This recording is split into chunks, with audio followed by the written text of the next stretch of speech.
Well, in this video, I'm going to show you a hobbyist from down under called John.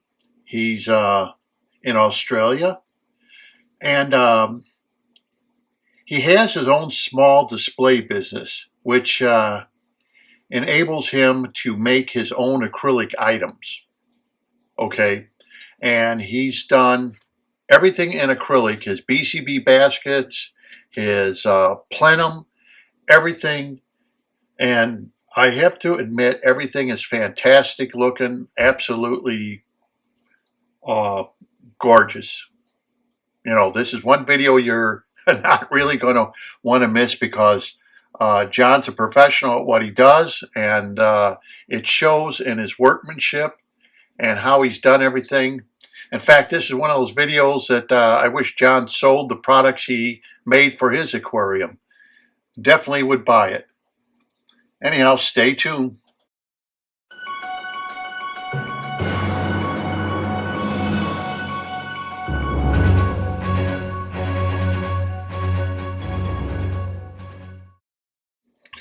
Okay, the first thing I'm going to get into is the letter he wrote me, which is very good.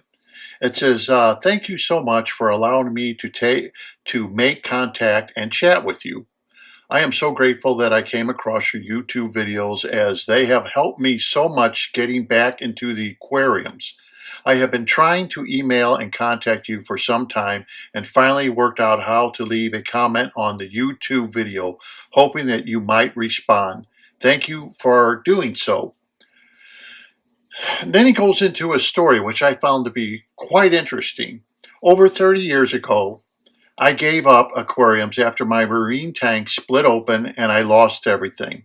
This was back in the day when keeping marine was all black magic. Yeah, he's not kidding there. I can tell you 30 plus years ago, in the 80s when they start coming up with better stuff though in the marine aquarium as far as like wet dry filters and things. Now, as he goes on, now as I am looking for new interest, I have once again started aquariums, this time focusing on freshwater and wild discus. That's great to hear because I get a lot of comments of people wanting to know about aquariums for wild discus, like the guy in New York, which I've been showing you his tank and how successful he's been.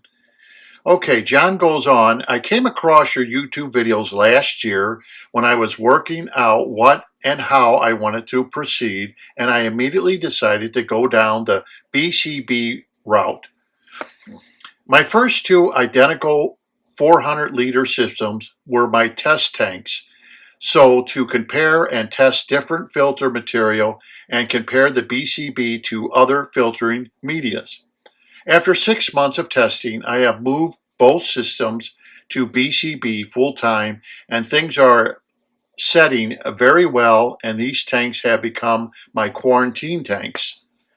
Let's see. I have my own small display business, which has enabled me to make my own acrylic items.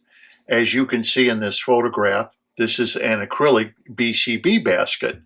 Very nicely done, including tanks. Wow, he makes tanks too. Okay, BCB baskets and now a plenum. So the next photos I will show you is all the photos he sent me of his BCB baskets, his plenum, and everything that he made himself. Very professionally done. I mean, this is something you'd go out and buy.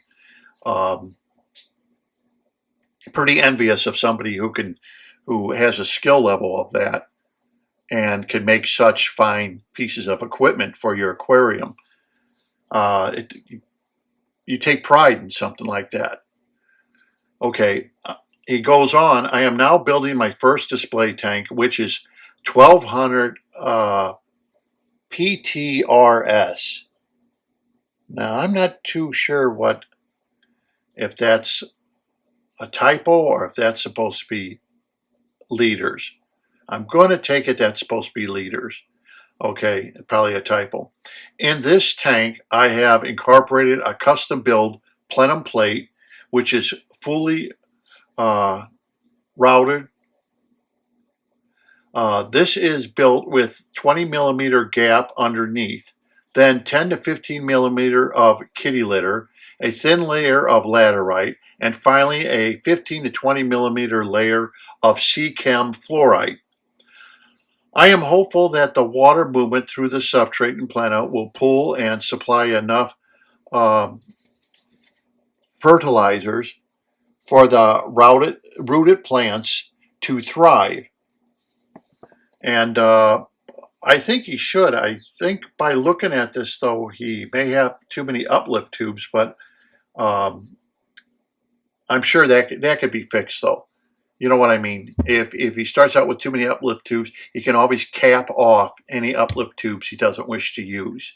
So it's better to have more than not, and then figure out if you want an uplift tube at the end, maybe you want one only in the middle, maybe you only want one. So he's given himself a lot of choices, and he can cap off the other ones. With his skill level, that would be no problem at all. He goes on to say the sump for the display tank has 12 BCB baskets, all with kitty litter and laterite core. I also have a custom design and built filter cloth roll system, plus an extra 400-liter chamber, making a 1,600 liters system, which I can isolate so I can do a 400-liter water change without disturbing the main tank. I then rejoin this 400-liter back into a full system and basically done a 25% water change quickly and easily. I have also designed a complete monitoring system which enables me to monitor pH, temperature, ORP, and connectivity continuously and remotely. This system then controls the roll filter system as well. Yeah, like I said, this is pretty sophisticated stuff. But then if he was in the marine hobby, and like most people like myself and all, he knows all the little gizmos and gadgets that all of us marine hobbyists know. And we kind of get hooked on that equipment because you learn how to use it, like an ORP and stuff like that, and you realize it becomes a tool, not just an expensive play toy, but a tool, and actually telling you parameters of your whole system, what's going on, why it's going on, did you do something wrong, okay? So, it's not for everybody, but for some people, they like the little toys, the technical toys that help them out. I do too. Okay, he goes on, so far the tank has been fishless, cycled for almost 2 weeks, and I'm hopeful that I can introduce my wild discus into it within the next few weeks. With 1,600 liters of water in the system, I have little concern that I will overload the biosystem whilst it is settling. I'm very grateful that you continue to share your knowledge, and I hope that a new display tank with a plenum will be a huge success. I have attached a number of photos to show some of my progress and build methods, and would appreciate any feedback that might improve the chances of success for my system. I would like the opportunity to stay in touch and keep in touch with you, which I'll be more than happy to keep in touch with John. But as far as I can see the system, he maybe have too many uplift tubes, but like I said, that's easily solved. And he may want to put, like some API quick start in it or something like that into where his sump is, where his BCB basket. Other than that, he's done an excellent job on everything he has done, as far as I can see. Here's a picture of his sump. Boy, does that look beautiful, doesn't it? It's hard to believe it's even a freshwater aquarium. But look at his BCB baskets. He ought to have no problems at all. But like I said, get some quick start, put it in there. Maybe he only needs one uplift tube, maybe only two. But that's easy. He'd be able to cap off whatever he's not going to use. And he should have no problems at all. But anyhow, I did want to make sure that John, thank you very much. I can't thank him enough for the photographs of what he's taken of his aquarium. Absolutely gorgeous. Absolutely a beautiful aquarium. His craftsmanship is unbelievable. His BCB baskets are better than anything I've ever done.